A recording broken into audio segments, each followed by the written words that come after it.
Bonjour à tous. Les voitures thermiques ont depuis de nombreuses années utilisé des petites batteries pour alimenter les éclairages et démarreurs. Mais à l'arrivée des voitures hybrides, ces batteries ont commencé à prendre le relais du moteur thermique. Et depuis une quinzaine d'années, elles se sont complètement substituées au moteur à explosion dans les voitures électriques.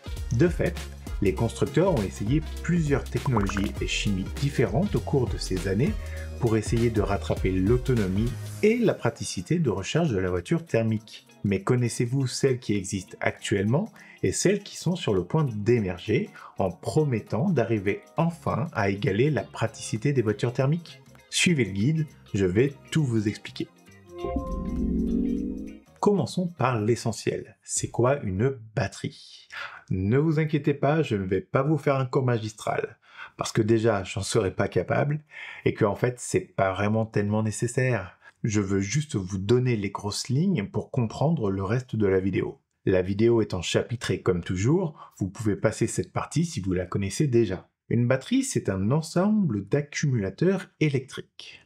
Un accumulateur, c'est une pile quoi, comme celle que vous avez dans vos montres, et non pas celle que vous avez dans vos télécommandes, car même si on les appelle piles, ce sont déjà des batteries en fait. Et les batteries de voiture, c'est une succession de batteries plus petites, mais par centaines et bien plus grosses que celles de votre télécommande.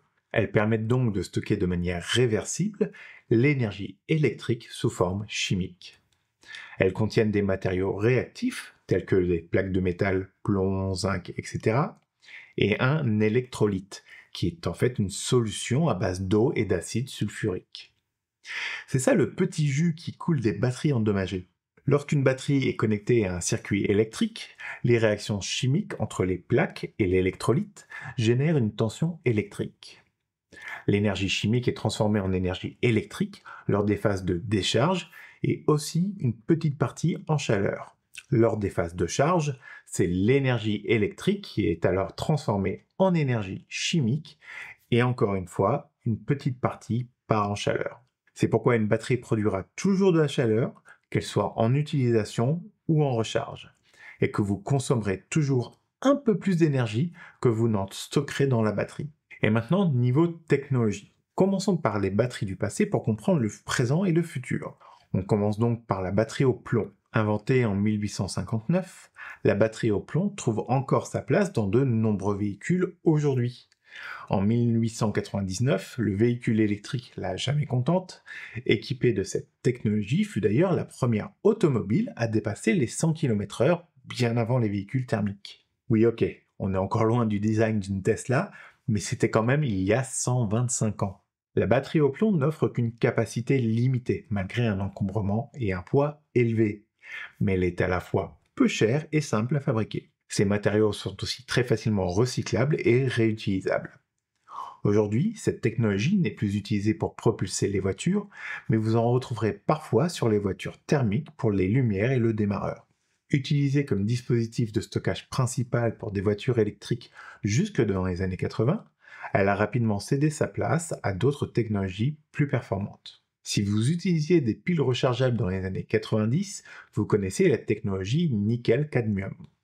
Les accumulateurs NiCd ne manquaient pas d'avantages, avec une densité de stockage importante et une durée de vie de l'ordre de 500 à 1000 cycles de recharge. Ils souffraient en revanche de l'effet mémoire, un phénomène physique qui altère les performances de la batterie en cas de cycle de charge-décharge partiel. Utilisées pour la production de véhicules électriques dans les années 90, les batteries NiCd sont aujourd'hui interdites en Europe, du fait de la toxicité du cadmium, ce qui n'empêche pas apparemment Amazon d'en vendre sous plusieurs formats. Avec leur performance comparable à celle de la technologie NiCd, les accumulateurs nickel-métal hydrure ou NiMH ont connu un succès plus durable du fait de l'absence de métaux lourds. Cette technologie de batterie rechargeable était la plus économique au début des années 2000. C'est pourquoi elle a largement dominé le marché du véhicule hybride jusqu'à l'avènement de la technologie lithium-ion. Élaborée au début des années 1990, la batterie lithium-ion s'est progressivement imposée sur le marché. Dotée d'une importante durée de vie, elle offre une densité d'énergie bien supérieure à celle de toutes les technologies concurrentes et ne présente pas d'effet mémoire. Elle exige, en revanche, un conditionnement adapté ainsi qu'un pilotage précis de la recharge, généralement assuré par un circuit électronique dédié, le BMS, qui veut dire Battery Management System. Mais dans la technologie lithium-ion, il y a plusieurs chimies différentes qui peuvent être utilisées. Deux des chimies les plus populaires depuis l'arrivée des batteries lithium-ion à bord des voitures électriques sont respectivement NMC, ou nickel manganèse cobalt, et NCA, nickel cobalt aluminium. Comme leur nom l'indique, elles utilisent du cobalt dans leur composition. Il sert comme base de matériaux pour leur cathode. Le gros avantage d'utiliser ce matériel est double. La densité énergétique est excellente. On met plus d'énergie pour un même poids encombrement et le BMS a une lecture beaucoup plus précise de la charge restante réelle de la batterie. Ces batteries ont également une très bonne capacité de décharge à haute température. C'est pourquoi les véhicules électriques qui ont un profil sportif, comme la modèle Plaid ou les modèles Y autres que la propulsion de base de Tesla, les utilisent. Mais tout n'est pas qu'avantage dans cette chimie. Il est recommandé de ne la recharger que jusqu'à 80%, sous peine de réduire plus rapidement son espérance de vie. Ces batteries ont un autre problème. En effet, le cobalt soulève des débats éthiques et économiques, car c'est un minerai extrait principalement au Congo. Et par le passé, certaines exploitations minières illégales ont été pointées du doigt pour leurs conditions de travail désastreuses. Aussi, en termes de coûts, l'exploitation du cobalt est bien plus onéreuse que celle des autres minerais, presque 2 fois plus cher que le nickel et 15 fois plus cher que l'aluminium, et jusqu'à 1000 fois plus cher que le manganèse. C'est pour ça que de nouvelles technologies tendent à s'en débarrasser. C'est le cas de la prochaine technologie, ou plutôt chimie dont je vais vous parler, la LFP. LFP signifie lithium fer phosphate. La cathode active de la batterie LFP n'est pas faite de cobalt, mais de phosphate de fer lithié, ou LiFePO4. Le coût d'une batterie représente généralement près de la moitié du coût total d'une voiture électrique pour le constructeur. Et donc, la batterie LFP a du sens pour réduire le coût des voitures, n'étant pas à la recherche de la plus grande densité ou rapidité. Car il est estimé qu'elle coûte au kilowattheure de l'ordre de 30 à 40% moins cher pour les fabricants qui les utilisent plutôt que les batteries NMC ou NCA si l'on en croit les déclarations de Ford. C'est pourquoi Tesla et AMG, par exemple, en utilisent une de 60 kWh environ dans respectivement la modèle Y propulsion et la MG4, deux des voitures les plus vendues côté électrique. Les batteries LFP ont un autre avantage, la durée de vie dans le temps. En effet, celles-ci dureraient presque 4 fois plus longtemps que leurs cousines au cobalt, et elles ne souffrent pas d'être rechargées à 100%. Elles ont aussi un niveau de sécurité plus grand, car elles ont un niveau de température de fonctionnement plus bas et de fait sont moins sujettes au phénomène d'emballement thermique. Elles se recyclent aussi plus facilement. Mais la LFP n'a pas que des avantages. Outre la plus faible densité énergétique de près de 15%, elle n'est pas beaucoup moins lourde à encombrement équivalent, à peine moins 5% sur la balance. C'est pourquoi la plupart des constructeurs réservent les batteries LFP à leur modèle de milieu ou d'entrée de gamme, ou bien à des véhicules qui n'ont pas vocation à battre des records d'accélération. Les batteries LFP sont aussi moins résistantes dans le froid, ce qui, s'il n'est pas un problème pour un habitant d'un pays chaud comme l'Afrique, ce le sera plus pour un habitant froid comme le Canada, ou celui habitant dans les montagnes. Tesla et certains autres constructeurs qui utilisent les batteries LFP ont un système de préchauffage de la batterie automatique lorsque la destination est un chargeur rapide. Une évolution de la chimie des batteries LFP intégrant du manganèse est en train de gagner en popularité. Il s'agit de batteries LMFP ou LFMP. Elles permettent d'améliorer la densité énergétique des batteries LFP à moindre coût, car le manganèse est relativement peu onéreux. CATL, le plus gros fournisseur de batteries pour voitures électriques dans le monde, a annoncé récemment travailler sur une batterie LFP avec 900 km d'autonomie et une recharge de 20% à 80% en seulement 10 minutes, sans pour autant donner de date de production. La batterie solide est une avancée technologique de taille dans le monde des batteries lithium-ion. Le principe des batteries solides ou semi-solides est le suivant. On remplace l'électrolytique par un composé inorganique solide. Les ions ne se déplacent plus de l'anode à la cathode en réchauffant un liquide, ce qui limite drastiquement la probabilité d'incendie. En plus d'apporter plus de sécurité, ce type de batterie apporte aussi plus de densité énergétique en encombrement équivalent. C'est parce que de nombreux dispositifs présents dans le système de gestion des batteries lithium-ion liquide pour prévenir les risques d'incendie deviennent alors inutiles sur les batteries solides, ce qui libère une tonne de place au sein d'un pack de batteries. Si les batteries solides représentent aujourd'hui ce qu'on imagine de meilleur pour les voitures électriques du futur, elles sont encore relativement coûteuses à produire et sont encore en phase de développement, ce qui limite leur utilisation dans les véhicules de production en série pour le moment. Samsung serait prêt, selon ses dires, à passer à la production de masse de sa batterie solide en 2027. Annonce faite au SNE Battery Day 2024, Expo à Séoul, en Corée. Une batterie avec un peu plus de 960 km de capacité qui se rechargerait de 20 à 80% en 9 minutes et qui aurait une durée de vie d'une vingtaine d'années.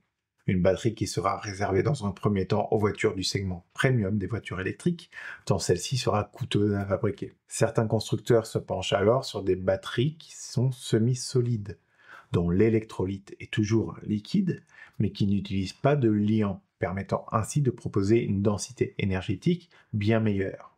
Nous pouvons notamment citer le constructeur chinois NIO, qui utilise d'ores et déjà des batteries semi-solides. Vous le retrouverez dans son ET7, embarquant 150 kWh de batterie. Mais il existe une autre technologie de batterie en développement, la batterie lithium-soufre. Dans une batterie lithium-soufre, l'IS, il n'y a plus de structure haute. Lors de la décharge, le lithium de l'anode est consommé et le soufre est transformé en différents matériaux soufrés et lithiés. Lors de la charge, le processus inverse a lieu. Mais quels sont ses avantages ? Une batterie LiS contient des matières actives très légères, du soufre pour l'électrode positive et du lithium métallique pour l'électrode négative. C'est pourquoi sa densité énergétique théorique est extrêmement élevée. Elle est en effet 4 fois supérieure à celle d'une batterie Li-ion. Saft, qui travaille sur cette technologie, a sélectionné et privilégié la technologie LiS, la plus prometteuse à base d'électrolyte à l'état solide. Cette voie technique apporte une densité d'énergie très élevée, une longue durée de vie et pallie les principaux inconvénients du LiS à base liquide, c'est-à-dire une durée de vie limitée et une autodécharge élevée. On se trouve vraiment maintenant face à ce défi qui est de développer vraiment une technologie de rupture qui permettra d'avoir des batteries beaucoup plus compactes, des batteries avec une sécurité intrinsèque bien meilleure, des batteries qui seront également moins chères. Mais quand cette nouvelle technologie devrait-elle voir le jour ? Des barrières technologiques majeures ont été surmontées et le niveau de maturité progresse très rapidement vers des prototypes grandeur nature. Cette technologie devrait arriver sur le marché juste après le lithium-ion à l'état solide. Bien que révolutionnaires, toutes les technologies de batterie citées avant ont un point commun: l'utilisation du lithium. Généralement présent dans des quantités significatives, jusqu'à plusieurs kilos dans un pack de batterie, le lithium reste un élément qui fait débat au sein des géants du secteur. En effet, le lithium est majoritairement extrait en Australie et au Chili, autour de 70% de la production mondiale, bien loin des usines de fabrication de batteries. Il est ainsi nécessaire d'acheminer le lithium extrait à des milliers de kilomètres de là, ce qui augmente significativement le bilan carbone d'une batterie de voiture électrique. En outre, les conditions d'exploitation du lithium peuvent avoir un impact négatif sur l'environnement proche à cause de l'approvisionnement en eau nécessaire aux industries minières. Du coup, les chercheurs ont voulu trouver une solution pour la remplacer.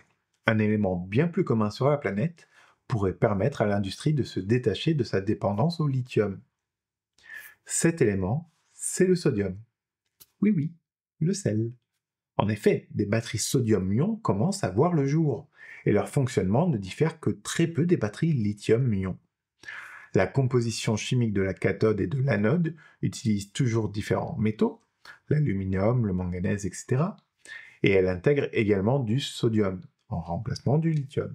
Le principal avantage des batteries sodium-ion pour les constructeurs est financier. Étant donné l'abondance du sodium sur la planète, il n'est que très peu coûteux à exploiter. Les estimations annoncent que le sodium est entre 300 et 1000 fois plus abondant que le lithium. Et le sodium se trouve sous de nombreux aspects, dans l'eau de mer par exemple, ou encore sous forme de chlorure de sodium. Et même si la densité énergétique des batteries sodium-ion est plus faible que les autres types de batteries, elle commence à arriver sur le marché. À l'heure actuelle, 2 voitures électriques intègrent déjà des batteries sodium en Chine. Il s'agit de l'EV3, une voiture électrique conçue par Zhongling Motors Electric Vehicle, qui est possédée à 50% par le constructeur Renault, ainsi qu'une voiture que la Chine a conçue en collaboration avec Volkswagen, la Yimei EV de JAC. Les batteries lithium-ion offrent aujourd'hui une densité jusqu'à 2 fois plus importante que les batteries sodium-ion, mais cette densité devrait s'améliorer pour les batteries sodium-ion.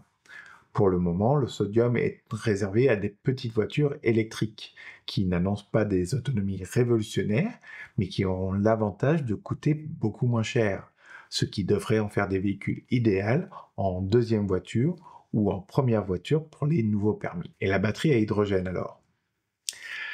C'est un peu mentir que dire batterie à hydrogène, car en fait, c'est une PAC ou une pile à combustion qui est un générateur énergétique et qui permet de transformer l'hydrogène en électricité et qui fonctionne conjointement à une batterie classique. Et c'est comme ça qu'on peut animer une voiture, un bus ou un camion avec. Donc elle consomme de l'hydrogène, qui est un gaz, et qui se transforme en énergie. Certes, le résultat est un véhicule qui fonctionne à l'électricité, mais c'est comme un groupe électrogène qui utilise de l'essence, vous ne l'appelleriez pas batterie. Cette technologie est actuellement utilisée par BMW dans la iX5, par Honda dans la CR-V hydrogène, par Hyundai dans la Nexo et par Toyota dans la Mirai. D'ailleurs, si vous vivez à Paris ou êtes venu sur Paris et avez pris un taxi, vous avez sûrement déjà vu cette dernière, sans le savoir, puisque la compagnie de taxi Hype utilisait encore récemment exclusivement ce modèle. En bonus, sachez qu'il existe aussi l'échange de batterie. Contrairement à une batterie qui serait fixée dans la voiture, c'est une station qui fera le changement de batterie en quelques minutes. Merci à ceux qui ont suivi jusqu'à la fin. Si cette vidéo vous a plu, vous pouvez cliquer sur le pouce pour me le faire savoir. Et n'hésitez pas à vous abonner et à activer la cloche pour ne pas manquer les prochaines vidéos. Partager la vidéo, c'est partager la connaissance. Alors, n'hésitez pas. Nous, on se voit à la prochaine. Bonne route!